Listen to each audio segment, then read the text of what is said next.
1942. Two women fall in love. Felice Schragenheim, a Jew in hiding, and Elisabeth Wust, the wife of a German soldier. Immortalized in their photographs, poetry, and letters, their story is a complicated one of anti-fascist defiance, queer awakening, and contradictions. Felice was born in Berlin on March 9, 1922, to a Jewish middle-class family. Her parents were both dentists, and she grew up comfortably in Berlin. Both of her parents died by the time she was 13, leaving her and her sister in the care of their stepmother. A classmate described Felice as smart, well-read, very alert, athletic, sometimes boldly brazen, and wonderfully happy. She had an inner charisma that radiated from her big, light brown and gray-green eyes. Following Kristallnacht, the Nazis' nationwide attack on Jewish businesses and synagogues in November 1938, Felice was barred from finishing her education. Her older sister Irene emigrated to London in 1939. From October 1941 to October 1942, Felice was ordered to work in a bottle cap factory, which temporarily kept her safe from the Nazi deportation of Jews to killing centers in the Eastern Territories. Despite attempts to emigrate to Palestine, Australia, and the United States, Felice was forced to remain in Germany. She received deportation papers in October 1942 and immediately went into hiding at her friend Inga Wolf's home. Elisabeth Lily Wust was born in 1913 Berlin, where her childhood and adolescence were spent in the wake of World War I and the Great Depression. In 1933, Lily married Gunther Wust, an accountant who later became a recruit in the German army. They had an adulterous marriage on both sides, but had 4 sons together. Of her children and estranged marriage, Lily said in 1993, "I accepted it as my fate, and I enjoyed having my children. But the way they were made, that's another story." Lily's sons qualified her for Germany's Bronze Mother Cross. This awarded her a housemaid named Inga Wolf. Unbeknownst to Lily, Inga was hiding Felice from the Nazis. When Inga told Felice that Lily claimed she could smell a Jew, Felice insisted that Inga introduce the two. They met at a cafe in Berlin on November 27, 1942. Lily was 28, Felice 20. Felice's daring request passed without incident. On the contrary, Lily was enchanted. That winter, with plentiful rations due to her 4 children, Lily invited Inga and Felice to stay for dinner on several occasions. As Lily was an eager hostess, her invitations quickly expanded to include Felice's circle of queer women friends. Despite Inga and Felice's ongoing relationship, Felice slowly began to woo Lily. Lily had experienced feelings for women before. She later recalled, "I always had girlfriends, bosom buddies, so to speak. So finally, when I started up with boys, my parents heaved a sigh of relief.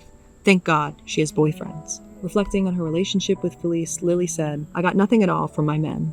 Men took their pleasure with me, and I felt used. I was built wrong somehow, but I didn't know that.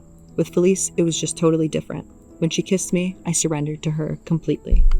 On March 21st, Lily was admitted to the hospital for a jaw infection. Felice visited every day with red roses, and the two began to slip each other love poems and letters.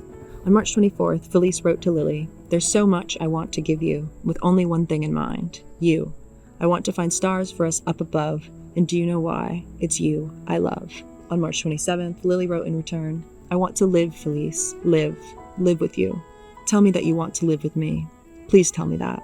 My heart beats for you. Do you now know that?" In their letters, Felice began to call Lily Amy, meaning beloved in French. She also chose the name Jaguar for herself, perhaps in reference to her fierce protectiveness. With her soldier husband frequently away from home, Lily and Felice became closer as the war raged on. As the springtime came to Berlin, the two went out in public together, going to cafes, restaurants, and hotels. Due to worsening wartime conditions, Felice moved in with Lily on May 2nd. One day, Lily confronted Felice about where she went during her business trips. Felice finally admitted that she was a Jew who was part of a group that organized escape routes and stole and forged ID cards. Lily embraced her, and soon, Felice began to bring other members of the group around to Lily's home, which was the perfect safe house for them to store materials. In June 1943, Lily and Felice wrote a marriage contract, and Lily filed for divorce from her husband later that summer. On the 2nd of each month, the couple celebrated the anniversary of their first intimacy, and on September 2nd, 1943, they exchanged rings. On December 27, 1943, Lily wrote to Felice, "My dearest one, in your white pullover, what do we care for others? We are enough to each other. We need no one but ourselves, but each other we need completely." On August 21st, 1944, the couple cycled down to the Havel River, where they swam and took self-timer photographs. When they returned home, Gestapo officers were waiting. They detained and interrogated both of them, but only took Felice into custody. That night, Lily began a diary. "Dear God, protect the girl I love above all else. Give her back to me safe and sound." She visited Felice as often as she could at the Jewish hospital, which had been repurposed as a collection camp for Jews. They saw each other for the final time on September 7, 1944. The next day, Felice was deported to Theresienstadt. On September 10th, Lily wrote in her diary, "I'm so worried. Do you think of me? I'll find a star in the sky that maybe you can see too, and it will bind our two souls together." On September 28th, Lily traveled to Theresienstadt in an attempt to see Felice, but was turned away.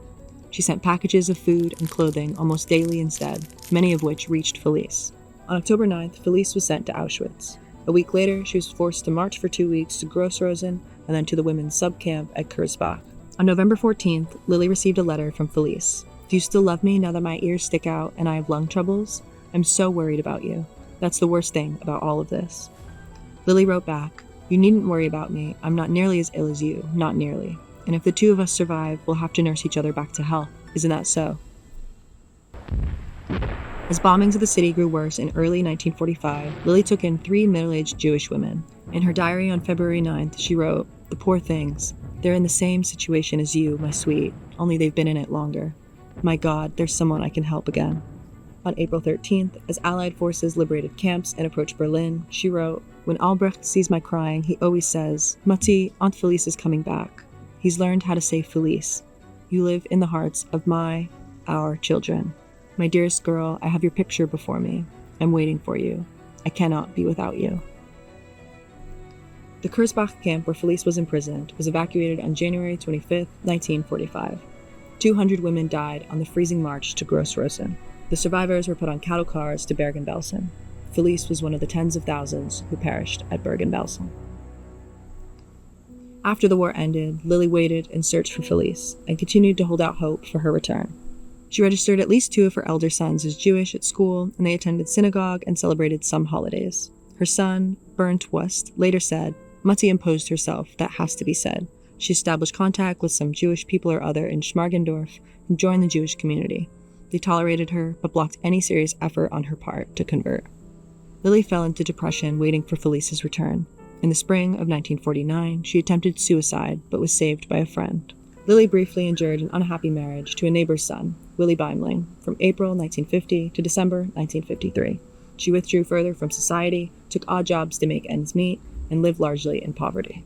For her efforts to hide 4 Jewish women from the Nazis, Lily was awarded the German Federal Service Cross in 1981 and was recognized as righteous among the nations in 1995 by Yad Vashem. In 1994, she shared her story with author Erica Fisher, who turned it into the book Amy and Jaguar. This was later adapted for the screen by Max Faberbach. On March 31, 2006, Lily passed away at the age of 92 in Berlin.